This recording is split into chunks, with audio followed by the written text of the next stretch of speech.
12 września 1683 roku, zaledwie kilka metrów pod murami Wiednia, osmańscy saperzy kończyli pakować ostatnią beczkę prochu w tunelu drążonym przez wiele tygodni. Detonacja była zaplanowana na tę noc. Eksplozja miała doprowadzić do zawalenia się odcinka murów, a armia sułtana Mehmeda IV miała wkroczyć przez wyłom, zanim nadejdzie jakakolwiek pomoc. Wiedeń bronił się od około 60 dni, bez czystej wody, bez zapasów, z około 15 tysiącami obrońców, wliczając regularne wojska i lokalne milicje, otoczony przez armię osmańską, której liczebność według różnych źródeł wahała się od nieco ponad 100 tysięcy do około 150 tysięcy ludzi. Cesarz Leopold I opuścił miasto jeszcze przed zamknięciem oblężenia w lipcu, przenosząc dwór do Passawy, aby próbować ratować to, co jeszcze dało się uratować poza murami. Ale na szczytach wzgórz Kachenbergu, około 15 kilometrów stamtąd, znajdowała się armia, której sułtan nie uwzględnił w swoich planach. Król, który nie miał żadnego prawnego obowiązku, by tam być. Broń, z którą Osmanowie nigdy wcześniej nie mierzyli się na taką skalę.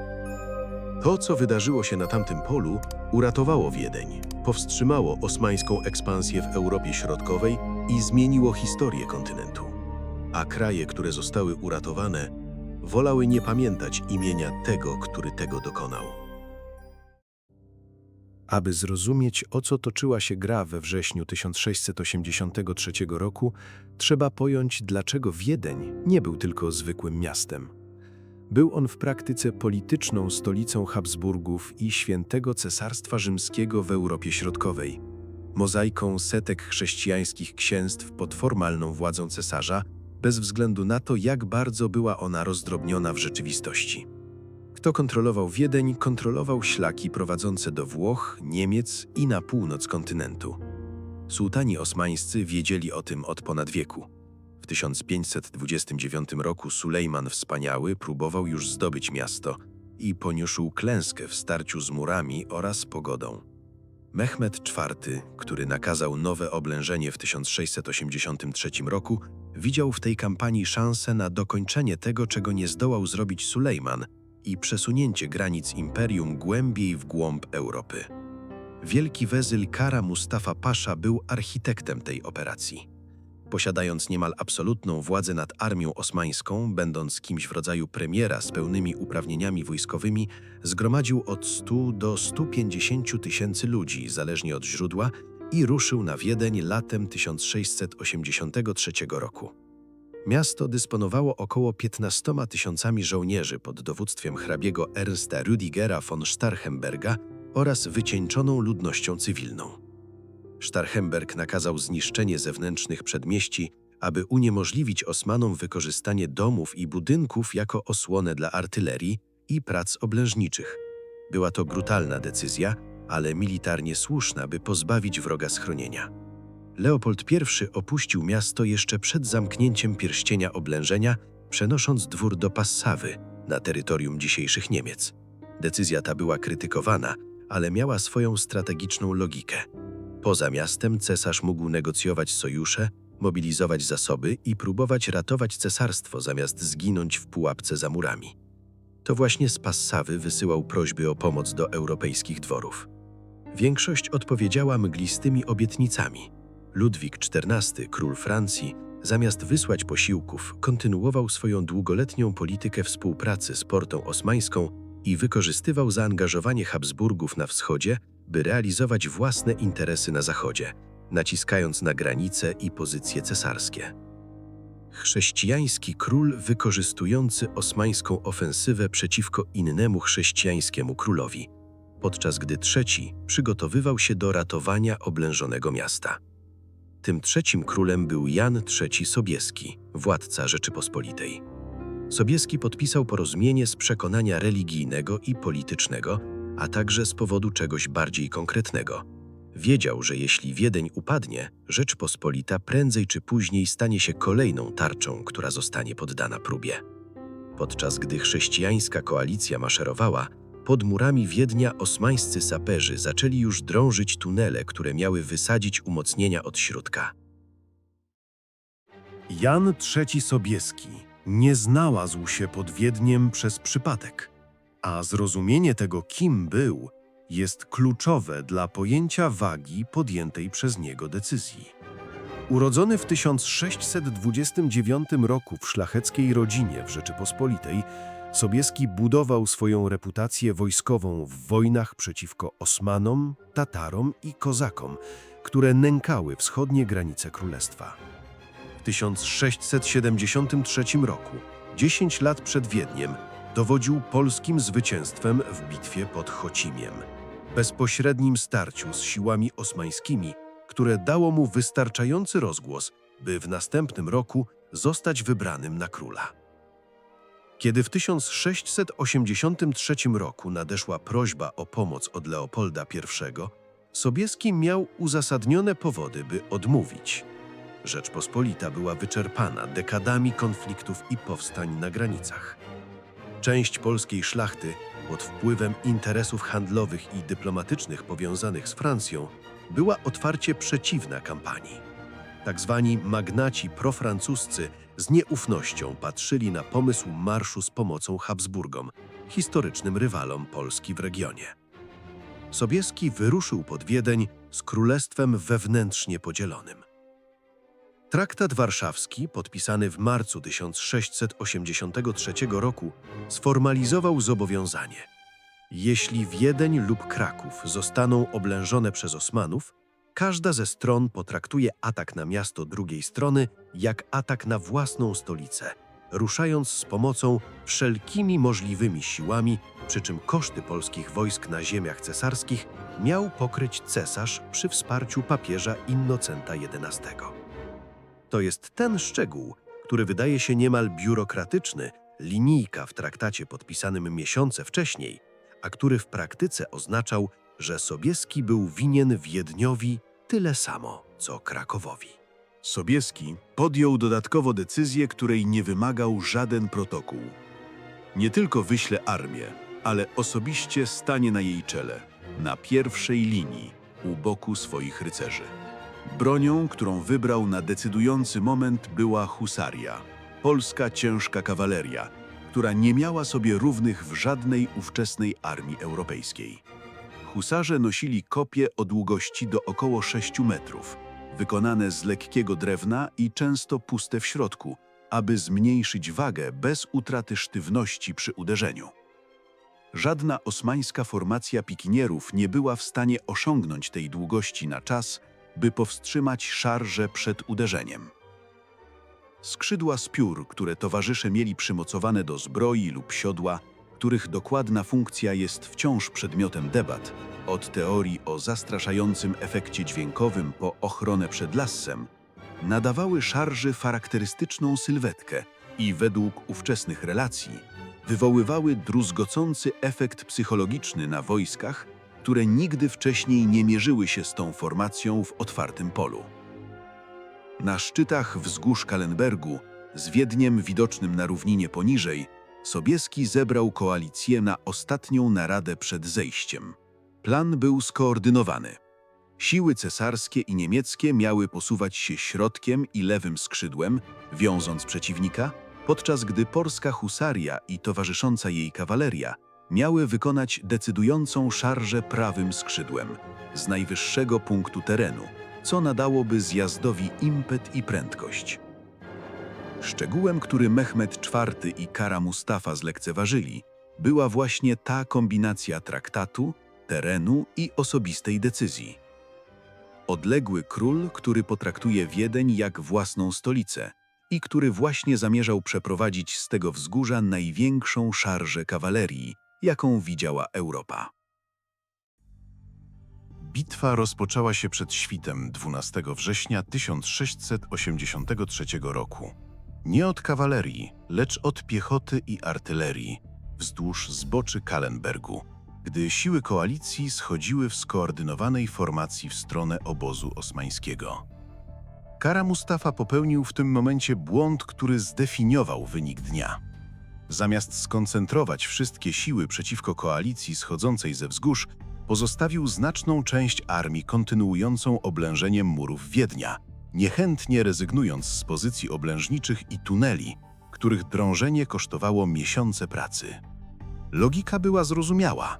Tunele były gotowe, detonacja wydawała się kwestią godzin. Koszt okazał się fatalny. Armia osmańska, która stawiła czoła koalicji na zboczach, była liczebnie mniejsza niż mogłaby być. Przez wiele godzin walki na zboczach były intensywne i nierozstrzygnięte. Siły cesarskie pod dowództwem księcia Karola V Lotaryńskiego, doświadczonego generała prowadzącego lewe skrzydło koalicji, posuwały się naprzód i cofały pod osmańskim naporem. Sobieski, ustawiony z polską kawalerią na prawym skrzydle, wyżej w terenie, czekał. Instrukcja była jasna. Husaria nie ruszy do szarży przed momentem, w którym teren, zmęczenie i dezorganizacja Osmanów stworzą niezbędną lukę. Ten moment nadszedł późnym popołudniem, gdy osmańskie linie wykazywały już wyraźne oznaki załamania. Widząc odsłonięte prawe skrzydło osmańskie, Sobieski wydał rozkaz. Około 18 000 jeźdźców, Polaków, Austriaków i Niemców rozpoczęło jednoczesny zjazd po zboczach w formacji, którą wielu historyków opisuje jako największą szarżę kawalerii w historii na jednym polu bitwy. W centrum tej formacji znajdowała się polska husaria, decydujący grot włóczni z kopiami pochylonymi w zwartym szyku. Współczesne świadectwa opisują zjazd z rosnącą prędkością, który w ciągu kilku minut bezpośredniego kontaktu przebił osmańskie linie, rozbijając centrum i siejąc panikę. Kara Mustafa, widząc jak serce jego armii pęka, zarządził odwrót, który szybko zmienił się w powszechną ucieczkę. Obóz osmański z namiotami, zapasami, sprzętem i samym skarbem kampanii został w dużej mierze porzucony nienaruszony. Religijna symbolika bitwy jest niezaprzeczalna w ówczesnej retoryce, ale pole walki było bardziej złożone niż proste starcie chrześcijan z muzułmanami. Wśród wojsk Sobieskiego byli muzułmańscy Tatarzy lojalni wobec Polski, podczas gdy protestanci Węgrzy walczyli po stronie Osmanów przeciwko Wiedniu. Los kary Mustafy został przypieczętowany przez samego sułtana.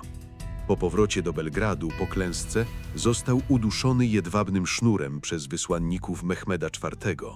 Była to tradycyjna forma egzekucji zarezerwowana dla wysokich dygnitarzy, którzy zawiedli w prestiżowych kampaniach. Człowiek, który przez 2 miesiące oblegał Wiedeń, nie dożył zimy. Sobieski weszedł do porzuconego namiotu kary Mustafy jeszcze tej samej nocy. W depeszy wysłanej do papieża Innocentego XI w kolejnych godzinach napisał po łacinie zdanie, które odnotowali kronikarze. Venimus, vidimus, Deus vicit. Przybyliśmy, zobaczyliśmy, Bóg zwyciężył. Sformułowanie to było celowe. Odwrócenie słów Juliusza Cezara, zastępujące osobisty triumf, przypisanie zwycięstwa Bogu, gest obliczony na głęboko religijną europejską publiczność w konflikcie przedstawianym jako obrona chrześcijaństwa.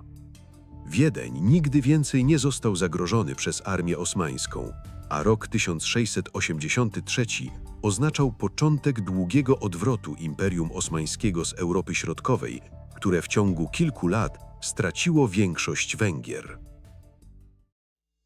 Zwycięstwo pod Wiedniem nie było tylko sukcesem militarnym. Był to moment, w którym Rzeczpospolita ugruntowała przed Europą tożsamość budowaną przez wieki, tożsamość królestwa istniejącego na granicy 2 światów i płacącego własną krwią za utrzymanie tej granicy zamkniętej. Koncepcja Antemurale Christianitatis, przedmurza chrześcijaństwa, nie narodziła się w 1683 roku. Wyrażenie to krążyło od XV wieku i było stosowane w różnych momentach do królestw granicznych, takich jak Węgry, Chorwacja, a coraz częściej do samej Polski, postrzeganych jako państwa buforowe między chrześcijańską Europą a naciskami ze wschodu. Wiedeń zmienił tę koncepcję w niepodważalny argument na rzecz polskiej sprawy. Papież Innocenty XI, jeden z głównych promotorów Ligi Świętej, która umożliwiła powstanie koalicji, otrzymał depeszę Sobieskiego, świętował zwycięstwo w Rzymie i publicznie uznał polski wkład w ratowanie Wiednia. Przez krótką chwilę Europa patrzyła na Rzeczpospolitą i widziała w niej swoją tarczę. To, co wydarzyło się w dniach po bitwie, ujawniło, ile to uznanie było naprawdę warte. Kiedy Leopold I i Sobieski spotkali się osobiście pod Wiedniem, cesarz trzymał się sztywnego protokołu, co po stronie polskiej odebrano jako chłód i brak szacunku wobec człowieka, który uratował jego stolicę. Zamiast honorów proporcjonalnych do dowódcy, który prowadził największy kontyngent koalicji i decydującą szarżę, Sobieski został potraktowany bardziej jak podległy wasal niż wyzwoliciel i sojusznik. Przynajmniej tak tę scenę zapamiętała polska strona. Francja Ludwika XIV, która wolała realizować własne interesy, gdy Wiedeń walczył o przetrwanie, nadal dyktowała warunki europejskiej polityki, nie płacąc żadnej ceny za swój wybór. Obchody zwycięstwa w ciągu kolejnych stuleci były stopniowo koncentrowane wokół postaci cesarza Leopolda I, tego samego, który opuścił miasto przed oblężeniem, podczas gdy rola Sobieskiego i Polski pojawiała się z mniejszym naciskiem poza Europą Środkową. Sobieski zmarł w 1696 roku, 13 lat po Wiedniu, nie doczekawszy się od Zachodu uznania proporcjonalnego do tego, co ofiarował. Rzeczpospolita, którą rządził, została rozdarta i wymazana z mapy niecałe 100 lat później, w 1795 roku. I zgadnijcie, kto zagarnął jeden z kawałków polskiego terytorium. Ta sama Austria, którą Sobieski uratował. Ten wzorzec nie był nowy. W 1410 roku bitwa pod Grunwaldem, w której siły polsko-litewskie decydująco pokonały zakon krzyżacki i powstrzymały jego ekspansję na północy, pokazała już, jak polskie zwycięstwo może być kluczowe dla europejskiej równowagi sił, a mimo to tracić miejsce w zachodnich podręcznikach. Wiedeń powtórzył tę strukturę. Polskie zwycięstwo, natychmiastowa wdzięczność, stopniowe wymazywanie. To, co czyni ten wzorzec wymownym, to nie sam brak wdzięczności. Europejska polityka rzadko kieruje się wdzięcznością. Ujawnia on konsekwencje, z jaką polski wkład był wchłaniany przez narracje mocarstw, które na nim skorzystały, bez proporcjonalnego uznania dla tych, którzy zapłacili najwyższą cenę. Wiedeń przetrwał. Europa Środkowa pozostała w większości chrześcijańska. Szlaki handlowe łączące Morze Śródziemne z północą kontynentu pozostały otwarte, a osmański napór został od tego momentu powstrzymany. Wszystko to stało się dlatego, że polski król zdecydował się ruszyć z armią, której nie miał obowiązku gromadzić, by bronić miasta, które nie było jego, osobiście prowadząc szarżę, którą wielu historyków opisuje jako największą szarżę kawalerii wykonaną na jednym polu bitwy. Imię Jana III Sobieskiego wyryte jest na pomnikach w Warszawie, Krakowie i Lwowie, dawnym Lwowie, historycznej części Rzeczypospolitej. Pamięć o Wiedniu żyje w Polsce z intensywnością kogoś, kto wie, ile to kosztowało. To, co nie istnieje w oficjalnych narracjach Europy Zachodniej, to właściwa proporcja między tym, co zostało dane, a tym, co zostało uznane. To nie jest drugorzędny szczegół historii. To jest historia. Polska spędziła wieki istniejąc na granicy imperiów, płacąc przez pokolenia cenę za położenie geograficzne, które mało który kraj europejski musiał znosić w takim samym stopniu. Wiedeń był jednym z momentów, w których ten koszt stał się widoczny i udokumentowany. Mimo to został zminimalizowany, rozmyty i przypisany innym postaciom. Pytanie, które pozostaje, nie dotyczy roku 1683. Dotyczy tego, co robimy z wiedzą, że to się wydarzyło i nadal dzieje się w sposobie, w jaki historia Europy jest opowiadana, nauczana i zapamiętywana. To była historia dnia, w którym husaria uratowała Wiedeń, a Europa wolała nie pamiętać imienia tego, który tego dokonał. Jeśli nie chcesz przegapić kolejnych filmów o historii Polski, zasubskrybuj kanał. Do zobaczenia w następnym filmie.